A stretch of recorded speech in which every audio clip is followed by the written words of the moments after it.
This is Ricky Moore with Burleson Star. I'm here with Burleson Centennial football coach Kyle Geller. This is the Week 2 edition of the 2-minute drill. First off, big win, 26-23 at Boswell. That's 2 in a row over them. And you're going for your third time in school history to start the season off 2-0. But let's look back and talk about the game with the Pioneers.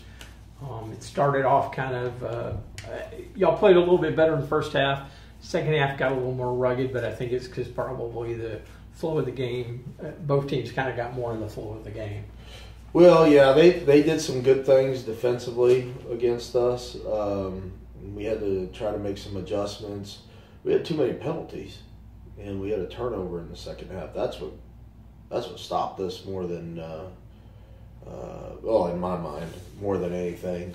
I'm sure Boswell had something to say about that, but and rightfully so. But we felt like we had some pretty decent plays called, and then we'd move, we'd jump, and we couldn't get them off. So hopefully we'll correct those things this week. But like you said, I think in the second half they kind of shut down your inside game a little bit more. Yeah. And really, the offense kind of sputtered a little at times too. Mm-hmm. But you did move the ball, but the defense made play after play. They put in bad situations and still found a way to get y'all out of it. Yeah, defense. I thought they did a heck of a job. We'll have to do even better this week. They did a heck of a job considering how many were new. That's the first time they've ever been out there on Friday night. Yeah. The speed gets a little different. His first game, I mean, golly, yeah. We were not hitting on all cylinders in any phase of the game, for that matter. Let's talk about one guy who was, Xander Richards. He had a big game, 5 catches, 150 yards, came up with a big fumble recovery in the end zone on a fumble at the goal line. Yeah, Xander, we knew what he could do before the season started. He did it in the spring. So he's tall, rangy, can move well. He blocks well for the most part. He had a few lows. That's why he didn't get the Player of the Week this past week on offense. But no, he's a great kid and works really hard. And I'm glad that he had that success. Who got Players of the Week? Let's see. On special teams, it was Braden Hirsch for downing that ball at the goal line. At the goal line there. And then on defense, it was RBL.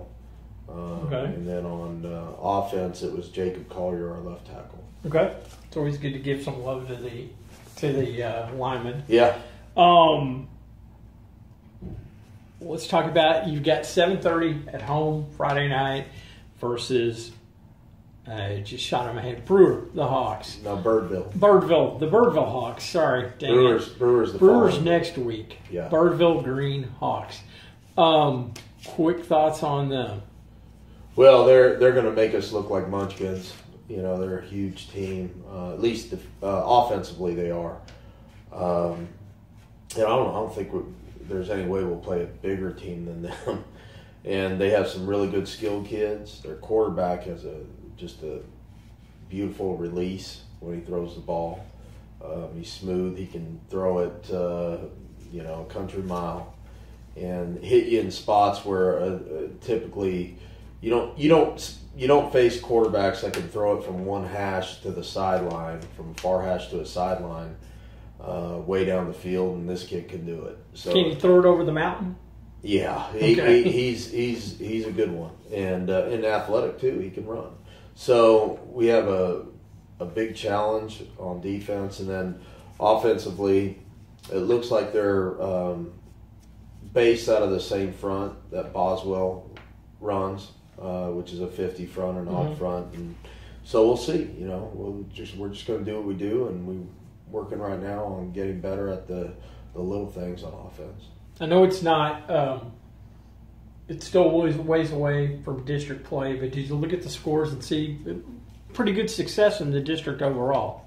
Yeah, Everman played a really tough game against Timberview, who's they're Timberview, they're that kind of team, And then you look at Crowley having a big win against Dunbar, and Cleburne destroyed Stephenville with their quarterback, it looked like. And then, Granbury won. Joshua had a close game. Seguin played a super tough team. So, everybody looks like it's going to be a pretty tight race. All right, we're going to start a new segment. It's called Who You Got, Coach? I'm going to give you 5 games. You're going to tell me who you got. Okay. OU at Houston. OU. UCLA at A&M. UCLA. USC at Alabama. Alabama. I got to say, I'd like, if anybody got tickets out there for that game, I'd be glad to go, but I can't because I'm going to the TCU game. Notre Dame at Texas. I'm going to go with Texas. Okay. And Mississippi at Ole Miss at Florida State. Florida State. All right. That was it. This is Ricky Moore with the Burleson Star. I'm here with Centennial football coach Kyle Geller, and this has been the 2-Minute Drill.